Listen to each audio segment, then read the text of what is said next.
One day, in the early morning, Gautam Buddha was sitting in a garden quietly with his disciples. A man arrived silently and stood in the shadows.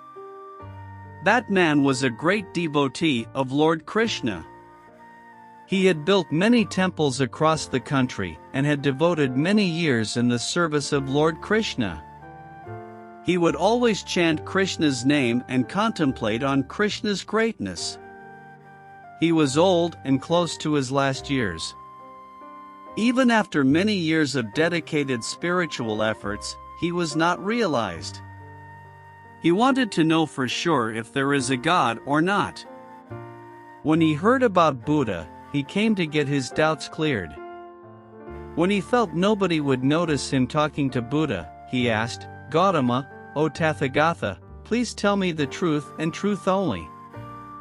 Is there a God or not?" Buddha, from his intuition, knew that the man was a great devotee of Lord Krishna. He looked at the man with seriousness and said, "No, my friend, there is no God." The man was shocked. His whole life, he had been believing in God, but now Buddha said there is no God. Buddha's words were final for him. With many questions in his mind, he went away from there. When it was getting late in the evening, once again Buddha was sitting with his disciples in a garden. There came a man who was a materialist, who had been an atheist all his life. He had convinced thousands of people that there is no God at all. He used to go to priests and scholars and defeat them in arguments about God. He too was getting old, and a little suspicion was arousing in his mind. He thought, what if there is a God? Is it a waste of my life to spread the no-God message? If there is a God. He was eaten by his doubt.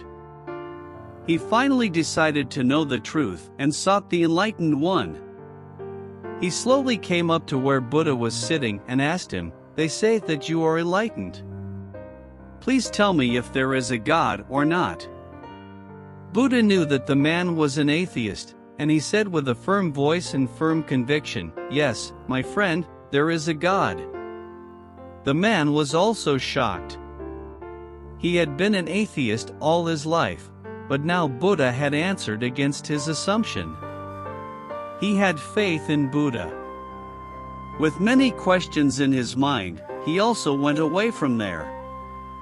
One of Buddha's disciples, who was sitting near Buddha in the morning and evening, had listened to both of Buddha's answers. He was extremely confused after listening to both these answers. At night, when all were preparing to sleep, he went near Buddha and said, "Oh, Lord, I am feeling very restless due to one question in my mind. In the morning, you told one person that there is no God, and in the evening, you told another person that there is a God. Please tell me, what is the truth? Is there a God or not? Kindly reply, else I shall not be able to sleep tonight." Buddha smiled and said, "The answers I gave them were only for them. It has nothing to do with you. But still, if you want to know, then I tell you." The man who came in the morning was a theist. He had been believing in the existence of God, but he never tried to find the truth about himself. His spiritual journey had stopped there. Therefore, I told him that there is no God, to grow his spiritual quest. Now he will try to find the truth, and his journey will start. The other man who came in the evening was the atheist.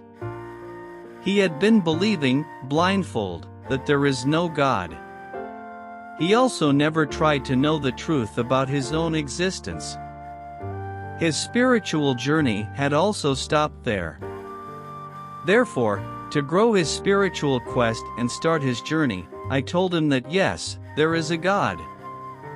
Now he will try to find the truth, and thus his journey will start. I told each of them what they needed for the spiritual quest to grow stronger. The believer needs to find out, while the non-believer needs to find faith. That's the only way to grow. The disciple asked, "But Lord, what about me?" Buddha smiled and said, "Just continue meditating, and you will arrive." In our lives, we see that there are two types of people in the world. One are those who believe in God, and another are those who don't. Whether you believe in God or not, it is not important. Important is to know about our real self. Important is that one needs to realize the truth within himself. Ultimately, how far we reach will depend on how badly we want to achieve the goal. Those who have a great quest to know about their real entity will do diligent self-efforts to find the truth, and the truth will be revealed to those who want it the most. This is an inspirational story. Thanks for watching.